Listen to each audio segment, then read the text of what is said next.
All right, let's get started then. Well, again, welcome everyone to the RCR Wireless News Service Assurance webinar. My name is Dan Meyer. I'm Editor-in-Chief of RCR Wireless News, and thanks again for joining us today. Today we'll be discussing the evolution of the service assurance market, as you can see there in the title. So anyway, okay, so joining me today on this webinar will be a great cast of people. We got, starting off with Anil Rao, who's the Senior Analyst at Analysis Mason, to provide a bit of an analyst overview of the market. We've got Grant Castle, who's the VP of Engineering at T-Mobile US, to provide some carrier perspective on the service assurance space. We also have Anand Ganugantla, who is the co-founder and CEO of Centina Systems, to provide some vendor perspective on the market, and also Tierno Diallo, who is the product manager for Service Assurances Division at Expo. So Tierno, thanks again for joining us today. We appreciate all that. So that's our panel there. This is all tied to a report that we are also putting out today at RCR Wireless News, looking at the current service assurance market, taking a look at how the market is currently being addressed and how it's expected to change as mobile operators continue to migrate customers and services from their legacy systems, their 2G and 3G systems, to IP-based LTE networks.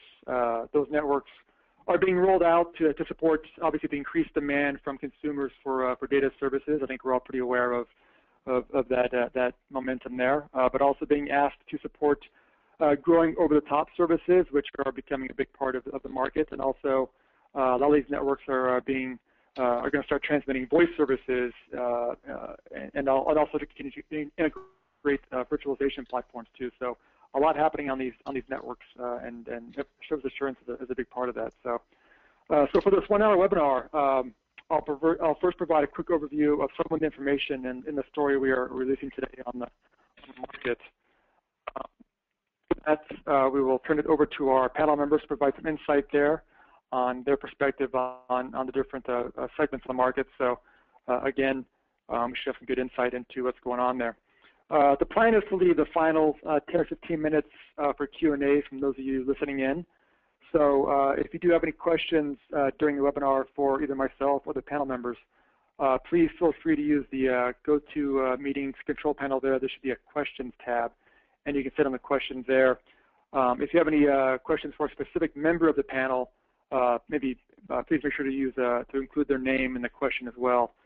Also, for those of you who might be having any sort of audio difficulties, we will try to speak as loudly as possible and clearly as possible, but also make sure to check your audio settings too. Sometimes there might be a mute button hit somewhere. So again, with that, we'll start off with a quick overview here, just a background slide on RCR Wireless News. We've been covering the mobile space for more than 30 years now and have a lengthy history in covering the wireless ecosystem.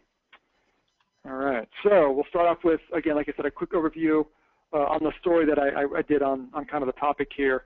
As the slide here shows, we got these numbers here from Analysis Mason here, but there's a definitely growing market for service assurance. A recent report there shows that the worldwide market is set to grow from just under $3 billion in 2013 to more than $4 billion in 2018, so significant growth in the market there. This is also being driven by operators looking to consolidate service assurance costs between legacy and 4G systems. But while doing that, usually it's going to involve a lot of new equipment and new services that need to be installed. So that's one of the drivers for some of this growth there. The market obviously has evolved from the voice-centric view of the past of kind of monitoring blocks and drops to more of an IP-centric view centered on congestion. I know a lot of the companies and carriers I talked to for the report kind of noted that congestion is kind of the main issue at this point, and so being able to provide quality service to their customers in light of the congestion issues is a big part of service assurance today. Next slide there. Again, and all this is happening at a time when carriers are trying to monitor the systems more and more. Obviously, with more data traffic on their networks, carriers are doing a lot to throw either more spectrum, better capacity on their networks to handle the load, but it's also requiring a lot of advanced monitoring of these networks to ensure that customers are indeed getting a good quality service. All this, of course, is happening in light of a lot of regulatory issues that are going on. Obviously, there's a lot of talk of net neutrality and different issues like that from the government and from some consumer groups. And so operators are having to, I guess, monitor their networks to ensure a level playing field, but also not inhibiting usage as well. So that's kind of a bit of a challenge we found from doing the story. Going forward, too, a lot of operators, T-Mobile included, who are on the panel here, are doing rolling out multi-networks or transferring some voice over the LT networks. And that seems to be perhaps going to be a true test for service assurance. It does seem like consumers have a certain viewpoint of how voice is supposed to work, and you know, kind of this move to running voice over a data network will be a good test for how well those networks are able to handle that sort of traffic. So. And again, all this is happening at a time when operators are looking more and more towards virtualization, whether NFV or different things like that, to I guess, more advance their networks, provide different services on the networks too. So obviously a lot happening on networks at this point, which could impact service assurance, either pro or con. So from doing the story here, we did see a lot of different challenges coming up from operators when it comes to handling service assurance. So. That's a quick overview of the story there that we did on this, and with that, we want to jump into our panel members to get their perspective on it. So we'll start off with bringing on Anil Rao, who, as I said earlier, is a senior analyst at Analysis Mason. Anil, thanks for joining us today. We appreciate it. Hi, everyone. Thanks, Dan. I hope everybody can hear me okay. I'll just go ahead and start. Yep. Yeah. So Dan, you mentioned you gave some forecast figures there on the report that I put out earlier this year. So just to reiterate, so the market is going to grow from 2.93 billion in 2013 last year to 4.13 billion in 2018 at a CAGR of 7.2%. So what's driving this growth is really it's really service assurance historically has followed the network investment cycle, and if you see what's going on currently, it's you know, what's in terms of what's driving the market is the LTE, you know, which will continue to be a major driver for service assurance investments. However, the growth in the first 3 years will be relatively slow because a number of mature markets where the LTE really took off 3 to 4 years ago, like the North American market or developed APAC, you know, like the Japan or South Korea, are slowly beginning to decline. You know, the network investments are there already, so it's now you know, operators are looking to sort of launch services to sort of look at the monetization aspect of it, you know, be it you know, bundles or data bundles or new services such as voice over LTE and so on. If you look at the emerging markets, as you know, more and more operators are looking at LTE deployments. It's China Mobile, for example, is a key player in the emerging APAC region, and they're sort of accelerating LTE investments pretty aggressively. And VoLTE is immediately on the back of that as well. So that's really driving the market, but also there are cost and bottom line pressures which will drive investments specifically in the service assurance systems, like NOC consolidation initiatives or system rationalization projects and so on. There is evidence also that operators are looking to sort of bring in more service management capability in the NOC, and increasingly it is being called as a service operations center, and this is something I'm looking at in a new research later this year. So other questions here. So impact of IP, LTE. So as Dan mentioned, the data services have just exploded, especially driven by some of the OTT players, and it's sort of taken operators a little bit off guard, and suddenly having to sort of become a bit more intelligent in terms of where those network investments are going to happen. So really, it sort of brings to the next question here. How can assurance systems help?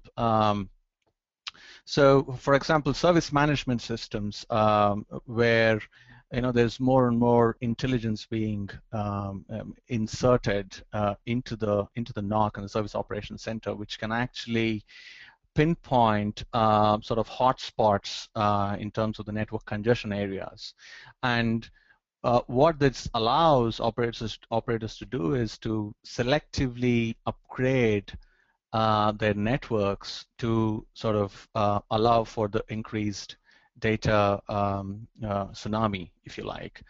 But at the same time, there is the other challenge of how do you ensure your traditional customers are not, who are using your typical voice and data services, the data bundles that you sell are not marginalized. So therefore, the end-to-end quality of service is the key requirement for operators now. And some of the investments that are happening in the NOC and the SOC are related to service quality management systems, which have the capability to measure end-to-end quality of service of both voice and data services, and increasingly video as well. There was a recent announcement here in the UK that Everything Everywhere has just launched a TV service. So as more and more operators become multi-play service providers, it sort of puts more pressure on the network, and as a result has a direct impact on the service assurance systems. Yeah, and it does seem like too that video aspect of it is a big part of this. I guess maybe the challenges going forward when it comes to service assurance, because obviously these are big drains on network capacity, and it seems like being able to make sure everybody can have access is probably a good challenge for these operators going forward. Absolutely. You can see in the marketplace that there are some innovative supplier vendors coming out of the block who just do video optimization or video assurance, to put a broad sort of umbrella for the topic. So these solutions sort of bring the optimization capability closer to the edge, or even in the RAN, where the traffic can actually be optimized or even cached in the case of CDNs to be able to provide those, the optimum quality of service and not really load up the network. Yeah. So I guess when you look, you kind of mentioned a little bit earlier too, kind of the tools that operators are using to kind of tackle this change there. I mean, obviously, getting more information out of these networks seems like it's going to be an easier process when it comes to all IP, because obviously there's maybe easier to kind of tap in probes and stuff to get information out of there. I guess, are you seeing operators being able to I guess pull more out and be able to react more rapidly and maybe in real time to what's happening in their networks? Yeah, what we're seeing is, to sort of state the current situation in the market, service assurance is really coming of age, if you like. Historically, service assurance really meant network performance monitoring, fault and event management, and so on, and did not really have a service, quote unquote, view of what's happening in the network. So in that sense, service assurance is really maturing. To directly answer your question, there's more analytics solutions which are really gaining traction and sort of being sort of embedded into the assurance applications, if you like. It sort of sits on top of these traditional performance monitoring and fault and event management systems, sort of become a mediation and analytics layer, which sort of feeds sort of all the insights back into the service management layer on the top. So real-time analytics and increasingly streaming analytics, which sort of is much more real-time than historically it's been, are being applied to probe information, probe data coming out, which sort of gives a session level data and application level data of the user experience, network performance data, as well as the fault and event management data. To provide both service level and customer level insights. So increasingly, it's not just about the network performance. Yeah, network performance is table stakes. It's going to be table stakes going forward. Where operators can really differentiate is, how much insight they can gain on the customer's quality of experience and what can they do about it. So it's really about retaining customers and reducing customer churn, because acquiring new customers is much more expensive than retaining customers. So you will see. Yeah, sorry, go on. No, I was going to say, I mean, it did seem like from people I know I talked to on the story too, it did seem like that was a big part of the focus now going forward is, being able to make sure that some of your maybe higher value customers are ensured a good service level, whether it's enterprise customers or different people like that. Public safety, for instance, you have to make sure that they've got a good quality of service for their offerings there. Yes, so high ARPU customers, to sort of put it broadly, so be it the VIP customers, be the enterprise customers, or employees of these enterprise customers who are sort of typically tend to concentrate in a central business district, for example, during the day, and sort of people traveling into central business district of any cities, for example. So it is imperative that operators sort of take a sort of a selective view of how they're going to treat customers, because really you want to dedicate most of your resources to retaining high ARPU, high value customers, because they are the ones who are bringing in, say, 20% of the customers bringing in 80% of the revenue. So you would want to keep them happy while you're trying to reallocate resources for the other competing objectives, if you like. And you mentioned congestion, so it's really important. For example, in terms of the central business district example that I just mentioned, it's really about ensuring that the congestion is minimized at these peak hours during the day, so all these high-value customers don't really have consistent dropped calls or drop data sessions and so on. So some of these applications that are that are sitting on top of these service management systems provide that insight of how you're actually able to pinpoint your high-value customers, what are their experience on a call-by-call basis or even a data session basis. And especially this is going to be true with, it's going to be even more important with voice over LTE, because as you suggested, as you mentioned before, we all have a certain degree of expectation when it comes to voice calls, and we know, when we pick up the phone and dial a number, we know exactly how, what to expect.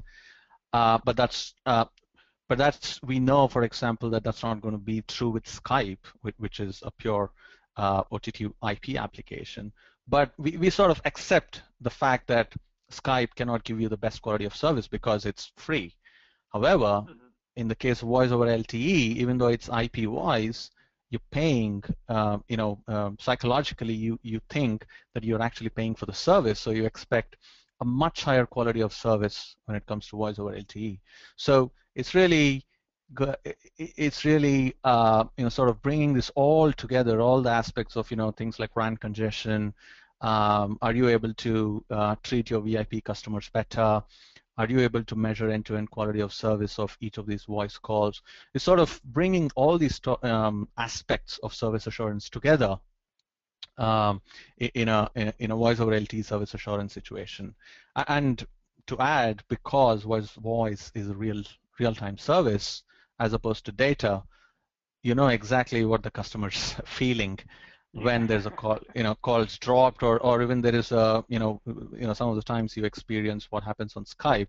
There's latency. You basically lose some information in transit and so on. That's absolutely not going to be acceptable with voice over LTE.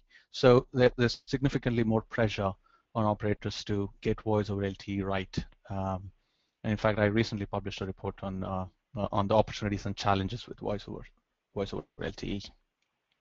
Yeah, definitely. Yeah, I definitely recommend anybody listening in, if you want some more information from Anil on the topic, definitely check out the Analysis Mason site there.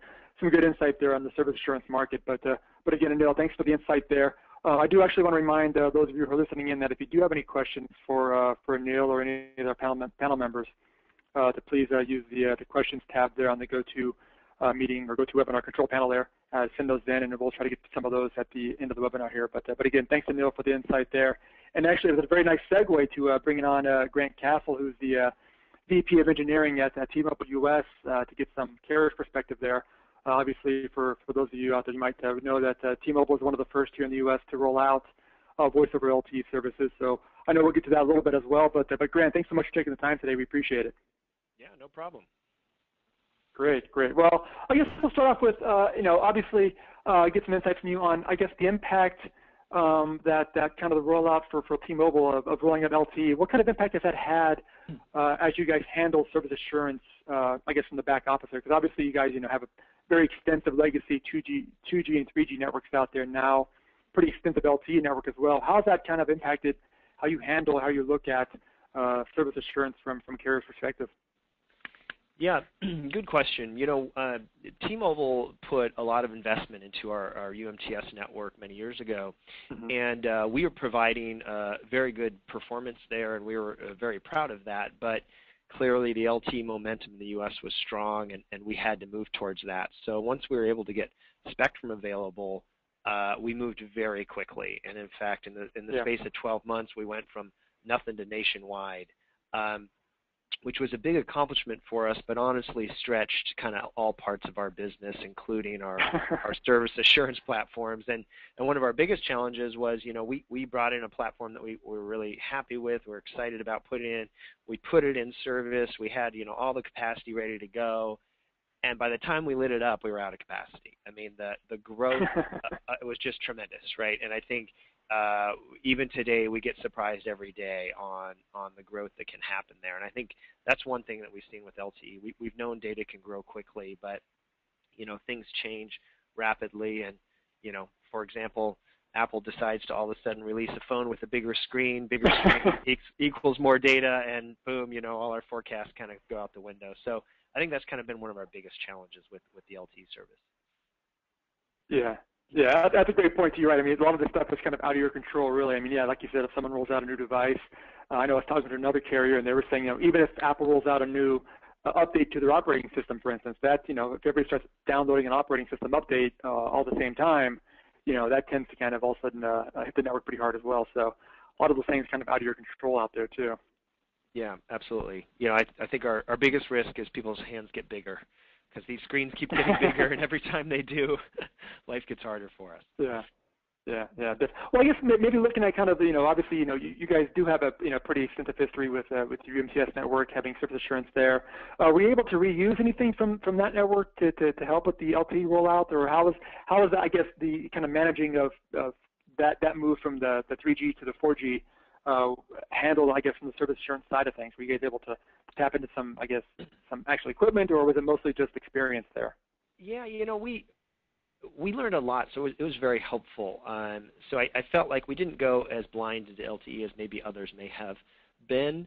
And I think the other advantage we had is we have done a tremendous amount of work in consolidating our voice and packet cores from just a service architecture perspective, so that we aren't having sort of legacy core and next generation cores and things like that. So we've done a lot of consolidation, pooling, and rationalization of that. That helped our monitoring considerably, because we were able to leverage pieces of that.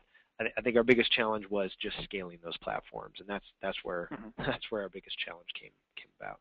I'm guessing that's still a challenge even today. I'm sure today that's probably one of your biggest topics that you're having to work on there, is just making sure you can stay on top of the demand there.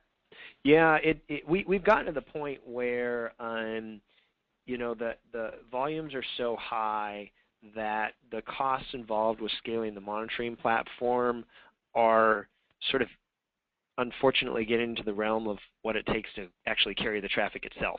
And that's just upside down. That doesn't really make sense. So we've been looking at other solutions and doing things like smart filtering and other techniques to try and achieve the goals that we're going to achieve without dissecting every packet, because it's just becoming untenable.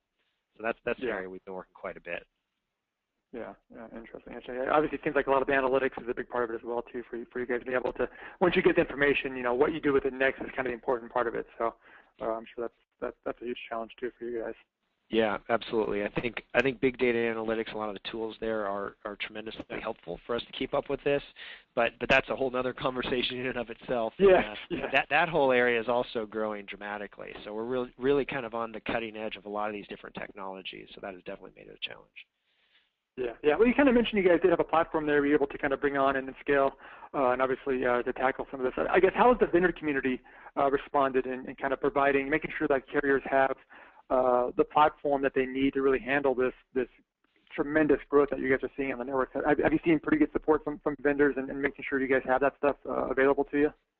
Yeah, I think what has been really interesting is as we've transitioned into these data networks and LTE, which is sort of a flat IP network, a lot of the vendor community started changing. Instead of talking to the traditional telecom, tool suppliers, we're talking to these IP guys. The problem was a lot of the IP guys were not very service aware. They're just like, well, I can tell you exactly how many packets dropped, but they didn't kind of see the bigger picture. Asking them, for example, to decode 3GPP specs and things like that was sort of foreign to them. So it was a bit difficult to kind of bring those pieces together. But I think we had a lot of success, mostly because we found some very flexible suppliers, and we pretty much said kind of here's what we want to do, and we had to kind of invent a lot of this stuff ourselves. And a big piece that we saw was really our exposure to over-the-top third-party apps and kind of what that meant to us, and getting true visibility of that. And so we did a lot of work around monitoring the GI interface, looking at where traffic was going, and deducing which applications are those, and then monitoring those on an individual basis. And we've gotten to the point where we can see if the traffic flows on specific applications change, and we've had situations where they've changed abnormally and become actually very aggressive on our network. And we've called up some of these app providers and explained it to them, and they were surprised. They're like, well, geez, we made a small change. We had no idea. And we actually had a situation where we reached out one application provider where, it was on thousands of T-Mobile customers, but those customers were generating tons of traffic because literally every couple seconds it was checking in. And what we had found was they had made a change. It impacted their users, but no one else had complained. Customers maybe have noticed my battery's a little lower, I can't really tell, no one really figured it out, and no other carrier had called them. So when we called them and talked to them, they're like, no one else has complained, you guys must be wrong here. And once we kind of talked them through it, they realized the issue and they resolved it, but they didn't know either. I mean, we were literally the only ones that knew, and so that's frustrating as well, as I feel like we're kind of off on our own, and we go back to some of these guys, and they literally think, this can't be because no one else has noticed. And ultimately the answer is we did notice, and no one else is noticing. That's a problem from my perspective, because I feel like I'm now the OTT police. I'm the app police out there making sure people aren't doing wrong things. There's no other police officers out there. Nobody else seems to be watching this, right? So that's a bit frustrating from a perspective as well.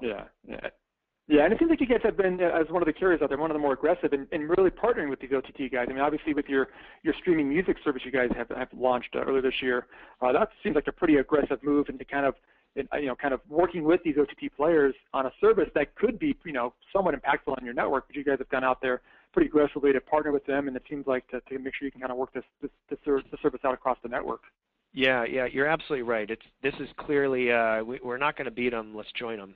And I'll tell you, as soon as we do partner with these guys, we have much better conversations. I mean, I think Anil had mentioned about caching servers and other servers being put inside of our network. That's hugely valuable for both sides of the equation. We partner closely on how to optimize their applications. We provide insights that really help them tune things. And we come up with great things to provide to consumers that, really kind of changes the game. And you're right, our Music Freedom offering was a great one. We did our recent one where we can now do messaging in the sky by partnering with GoGo and using some of our other Yep. technologies. So we've been having a lot of fun partnering, and I'll tell you, as soon as you reach out to these guys, they love it. A lot of these service providers are excited to partner with us because they see the potential. So we've really been successful there. Yeah, and again, bringing them in kind of closer with you guys to allow you to make sure that the service assurance part of it is being worked through too, which is an important part too. So, well, and obviously, we kind of mentioned earlier the VoLTE part there. You guys are one of the more aggressive carriers out there in rolling out VoLTE. I guess what impacts have you seen VoLTE have on your network, and how are you guys kind of approaching that kind of issue? Because again, as Neil mentioned, and I think I mentioned in the report too, that is a tricky aspect because customers do have a certain expectation for voice services now. How are you guys handling that part of it? Yeah, we've been working very hard on that. You're absolutely right. Yeah. The expectations for our customers have not and should not change. We need to deliver carrier-grade performance. And then I think about VoLTE is it's not voice over IP, it's not Skype, it's not over the top. It is fully integrated in the devices in our network, fully standard supported, things like that. That being said, it's still becoming more mature. Our visibility to it is challenged, right? The number of boxes involved in this, the protocols involved. We have visibility, but it's never quite as good as I would want. So we're working through that, but this isn't got to have obvious next step, right? I mean, the investments going into all these LTE networks are tremendous, but nobody's putting voice on it, which makes zero sense, right? So we're pushing very hard on this, and honestly, all the suppliers that we've worked with have been, again, really helpful because they realize this is where it's going. We've got some of the best resources partnering with us to go push this forward because they realize this is where everybody's going. We might as well get there and do it right. So that's taken a lot of energy, but I'll tell you, we're definitely not where we need to be from a tools and monitoring perspective. Yeah, I know we'll touch a bit on that probably with the vendors vendors coming up here in a bit too. But that does seem like one of those markets that is still perhaps a little bit of a work in progress. But well, one thing I did want to talk to you a little bit about before we move on is I know when I talked to you for the story was getting a perspective from you on working with some of these applications when it comes to kind of monitoring your service assurance platform. And one of the things you mentioned was the Ookla speed test. Maybe you touch a bit about what you guys do there and how you kind of use that to help monitor network assurance for service assurance for your customers. Yeah, our Ookla partnership is really interesting because again, these are internet guys. These are guys that understand the internet and do a lot of testing, and they obviously have a wireless application and they've done a nice job with it, but they're not a wireless company, and so it's very refreshing. We deal with a lot of wireless guys. These guys kind of had a different perspective to things. But what we really liked about this is besides the fact that it's literally end user across the U.S., millions and millions of samples, so very valuable to us, we also get the competitive view. It's been really helpful to say, gosh, we're having a challenge here, but gosh, look, Verizon and AT&T are as well. Maybe there's something else going on. We've also gotten visibility of, for example, when Verizon was launching their XLTE AWS spectrum, you could start to see those samples show up in certain cities. So the insight you get not only by your own network but others is very valuable. And getting true end user information is extremely important, and especially on LTE because 99+% of the traffic that goes over our network never fully stresses the LTE network, right? Web browsing, email, all those things, they don't really stress it. To really stress an LTE network, you need to do a very large data transfer. And the speed test does that. So it's the equivalent of, buying a Porsche. At some point, you got to open that thing up and see if it can do 200 miles an hour. This thing really does it, right? So we're often able to find things that the average customer just isn't running into because it's sort of a top-end issue. But we're able to find those, and they have obviously benefit and trickle down to everyone. But it's important to be able to test all parts of the network, and the speed test has done a really nice job of providing that visibility to us. Yeah, I thought that was very interesting when you brought that up. The insight you can gain from that, but also not just your own network, but also your competitors too. And like you said, if you see something that's happening not just with you guys, but with somebody else, you can maybe kind of narrow down what's happening out there on the market, and maybe maybe it's a certain a new building that's gone up or something like that. So you can kind of see what's happening out there actually in the market and kind of cross-reference what's going on out there. So that's definitely very interesting. Yeah. Yeah, very good, very good.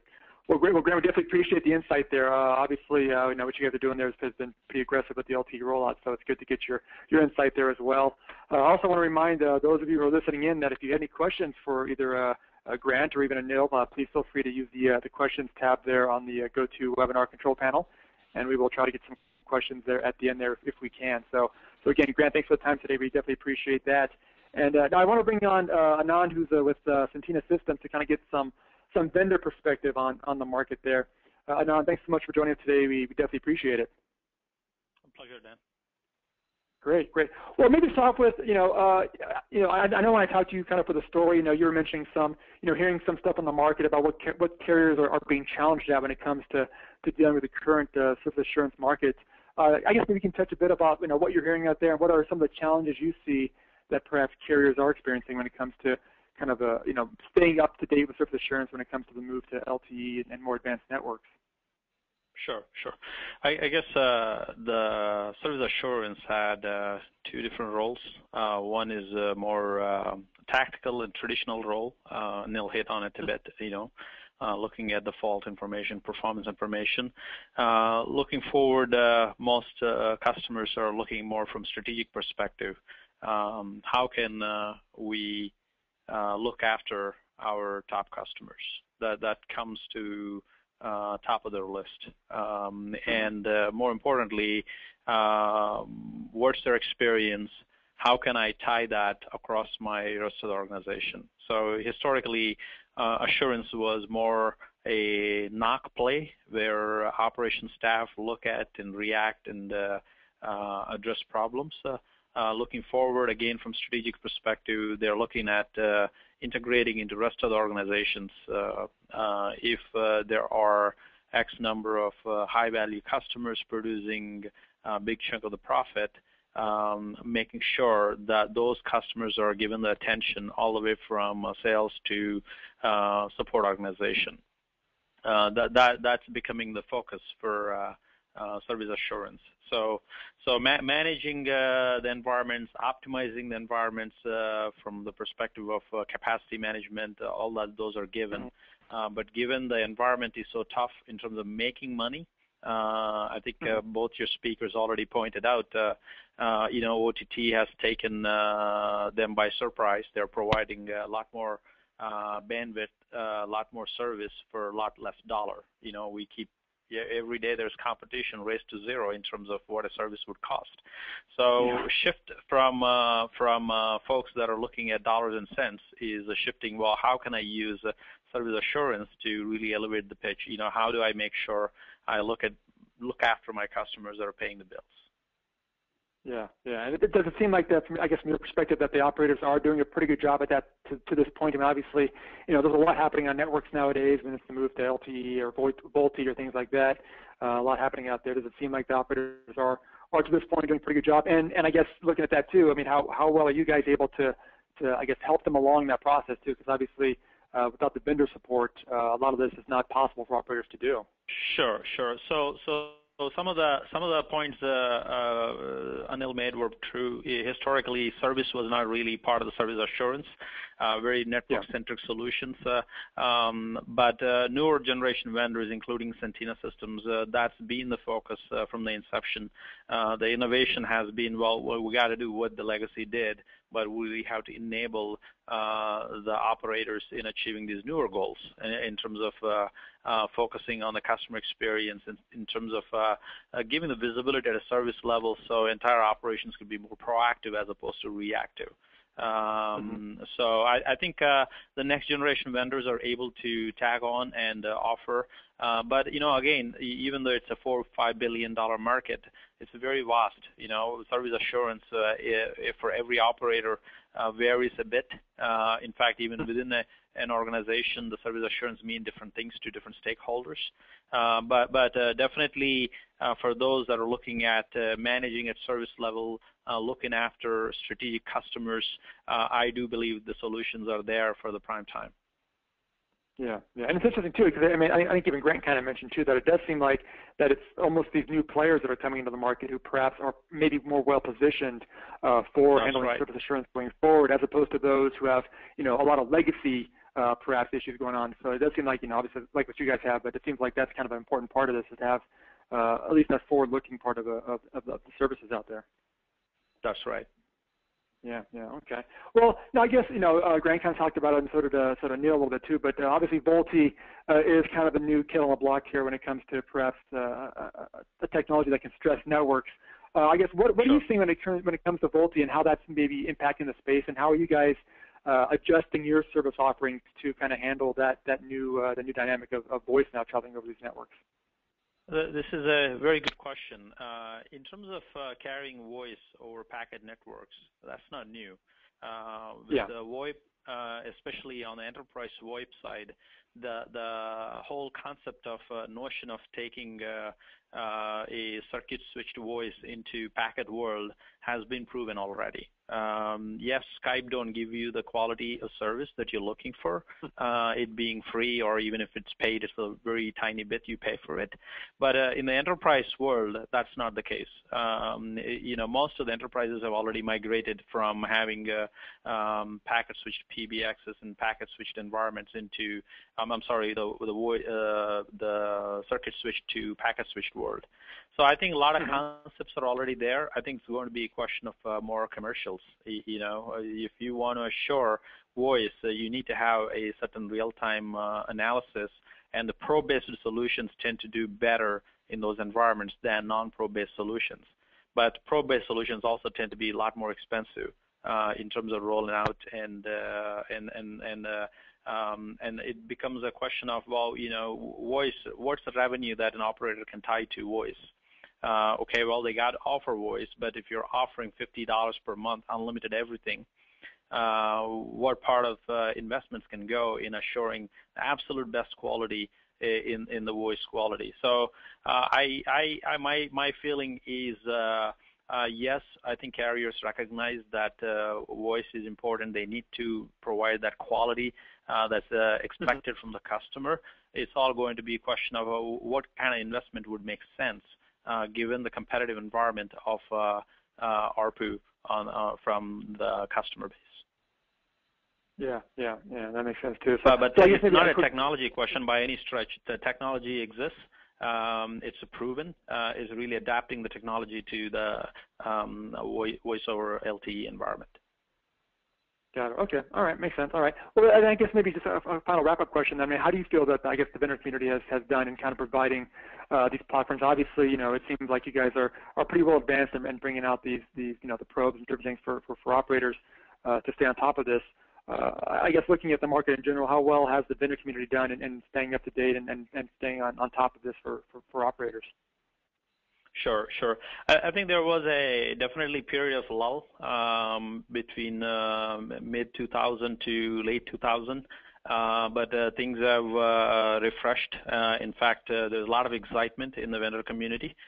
Most of the services that were riding on fixed networks are now moving into shared networks. When we talk about LTE, you're typically focusing on the last mile, but LTE wouldn't function if you just upgrade the last mile. It has to kind of push back all the way from tower into the access into the core, and this whole ecosystem has been modified. And with virtualization, and although the NFV and SDN is not yet deployed, there are some number of cases where there's quite a bit of optimization that could be done.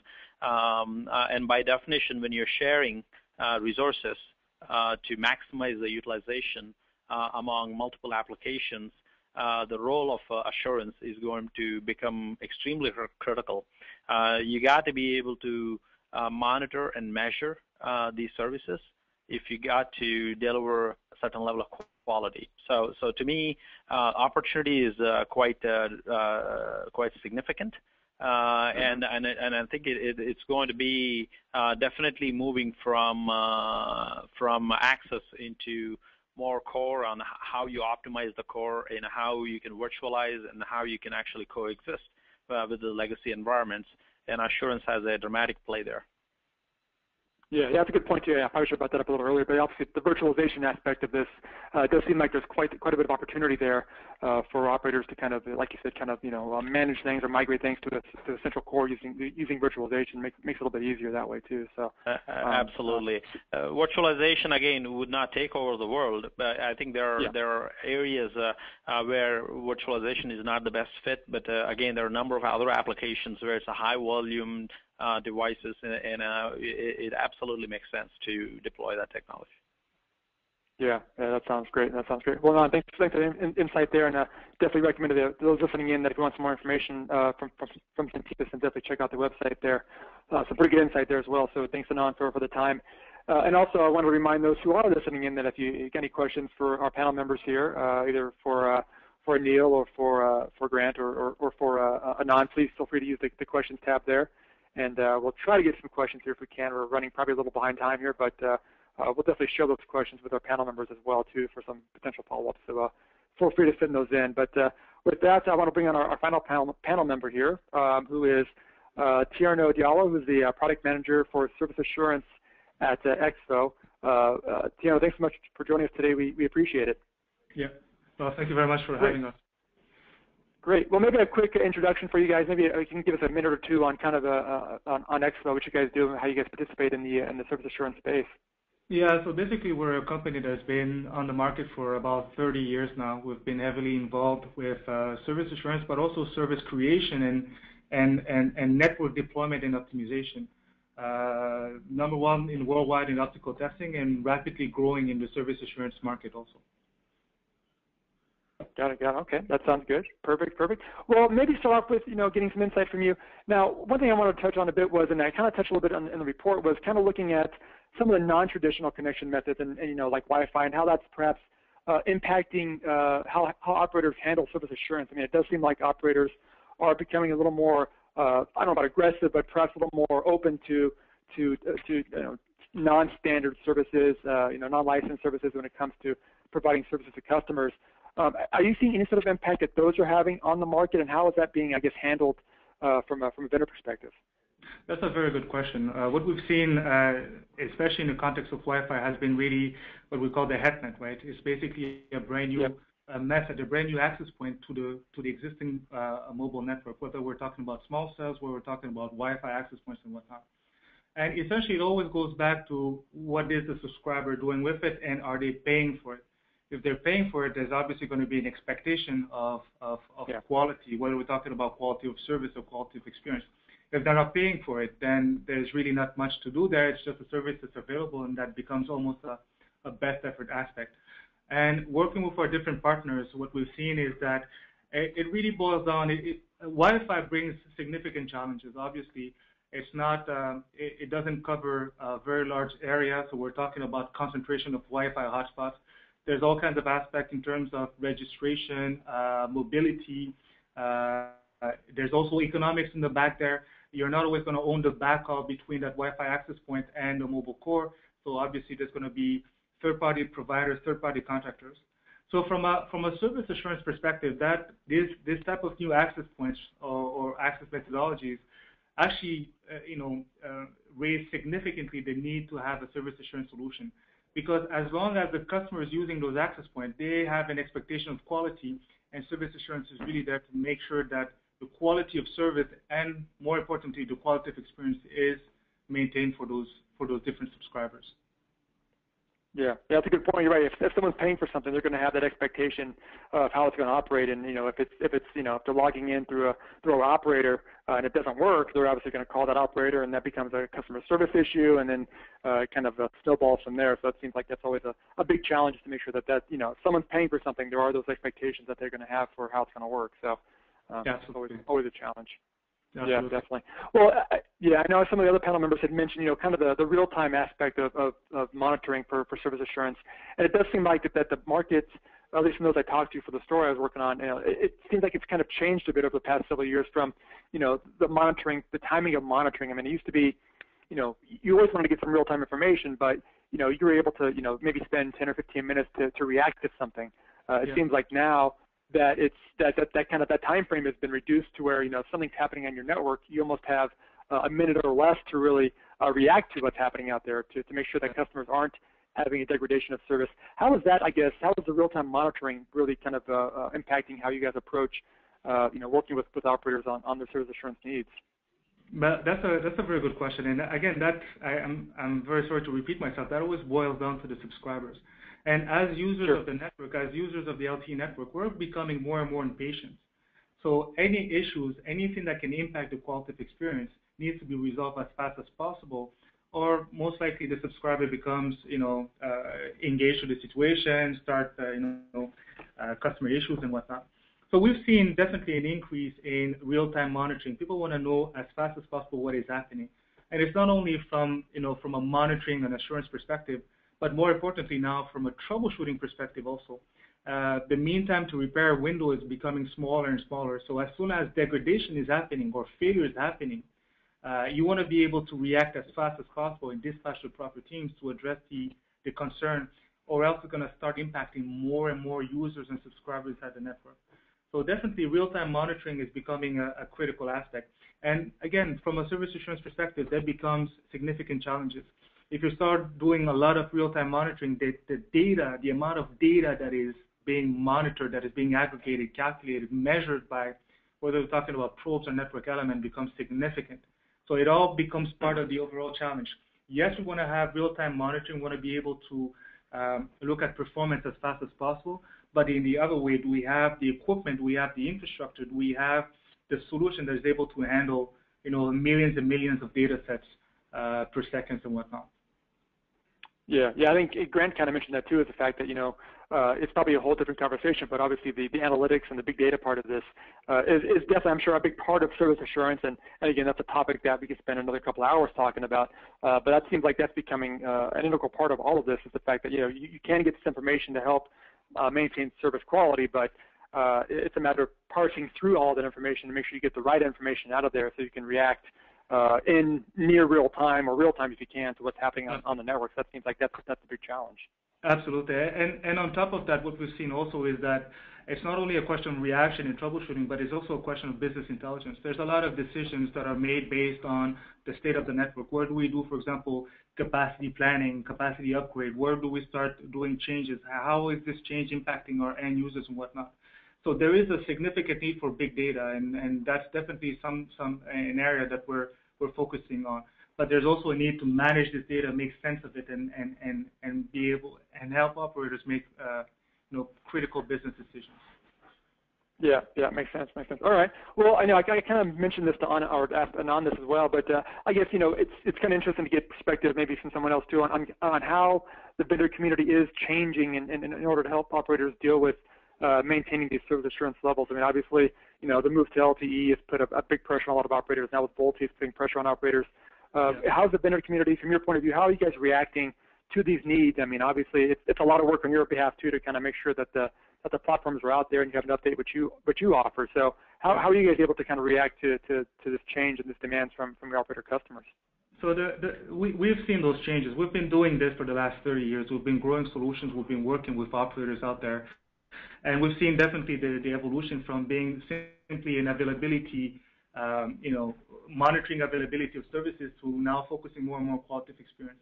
And what has been really the biggest driver for us has been working with the customers, working with operators and working with vendors out there, really understanding the technology at the forefront and working with them to understand what are the challenges, where the problems can be, and how can we address them. The second way that we've also really addressed those different things is really working with the standards committees, and that I think is one of the key elements out there. We need to start working together in order to have standards out there so that everyone can work. We all have our value added to the table. Our solutions all have value added when we talk about service assurance, but really the founding language, the method and the process have to be standardized so that we all talk the same language. And from that forefront, I'm very proud to say that EXO, we've been heavily involved in the standards committee, introducing things such as, TUAMP at the RFC layer, Y1564 and whatnot, and other type of standards elements. And even working with those different vendors, we've done it across the board with all of our products, whether we're talking about our wireless protocol analyzer, which help us understand better how the wireless protocol, the signaling happening, and then focus on service assurance and how we can leverage this type of stuff to basically provide continuous quality of experience measurement. Yeah, that's probably a good point. I probably should have brought that up earlier too. But yeah, I'm obviously being able to have some sort of standards when it comes to service assurance is probably an important part because obviously I'm sure operators are trying to make it as easy as possible for them to roll out both those different platforms, and if they can talk to each other, that's always an important part of being able to kind of use a multi-vendor platform or a service. So obviously that's an important part of the community going forward, it seems. So. Yeah.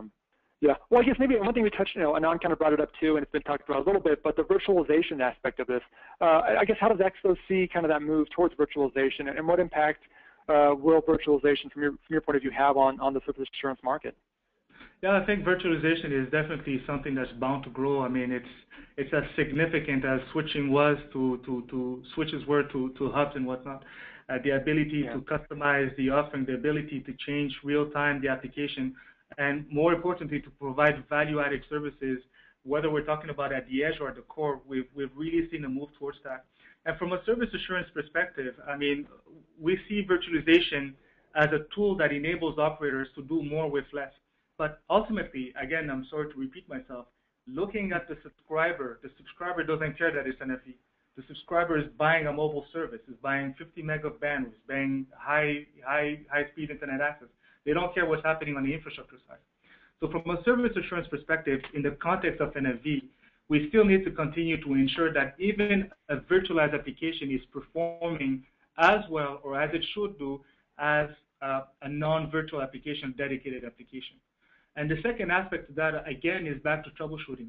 In the context of a virtualized application or a virtualized platform, if an application is not performing or behaving as it's supposed to, where is the problem coming from? Is it coming from the host hardware? Is it coming from the hypervisor on all of this stuff? Is it coming from the application itself? So virtualization is a key enabler for operators, but it also can be a significant source of challenges. And that's really where we're positioning ourselves from a service assurance perspective, is to help operators guarantee the performance of their virtualized application. But when problem is happening, we can basically reduce that complete that troubleshooting process and really pinpoint to where the problem is happening. That's a good point too. I mean, obviously virtualization, I think Anand mentioned it too. Yeah, it's coming on line here pretty quick, but it is going to have a big impact on the market. It seems like service assurance is one of those markets where it's really going to benefit from this. So, it's interesting. Just one final thing, one of the things that we need to highlight also is that we see also service assurance becoming virtualized to some extent. We're now becoming more and more, and we're working with a lot of partners out there and even our own customers to implementing service assurance solutions within virtualized environment, not only to give this in virtualized performance, but also from virtual appliance all the way to the service performance. So it's becoming quite interesting from us from both perspectives. Yeah, interesting. Well, again, Tino, thanks for the insight there. Unfortunately, we have run just about out of time on our 1 hour here, so I'm not going to have any chance to get to the questions here, but those that did come in, we will make sure to share those with our panel members for some possible follow-up there, but again, I apologize for that. Unfortunately, or fortunately for all of us, our panel members were a little too interesting, so I ran a little long there, my fault there, but again, I definitely want to make sure that we do pass on those questions to our panel members as well, so for some possible follow-up. But again, I want to thank our panel members here, Neil, Grant, Anand, and Tino. Thanks so much for the insights today, and obviously for those listening in, for some more information on this topic. Obviously, Analysis Mason has done a lot of work on this, so definitely check out their website. Centina Systems and also EXO have done a lot of work on this too, so you can get a lot more information there. And also, we've got a story coming out on this as well, so you can get some more insight on the topic there. And obviously, T-Mobile has been at the front of a lot of this as well, so I'm not sure if you go sign up for T-Mobile, I guess might be a good thing to do too, get some good service there too. But anyway, guys, thanks so much for all the insight today. We definitely appreciate the information. Thanks so much. Thank you very much. Thanks, Dan. Great. And thanks everyone for listening in, and have a great afternoon.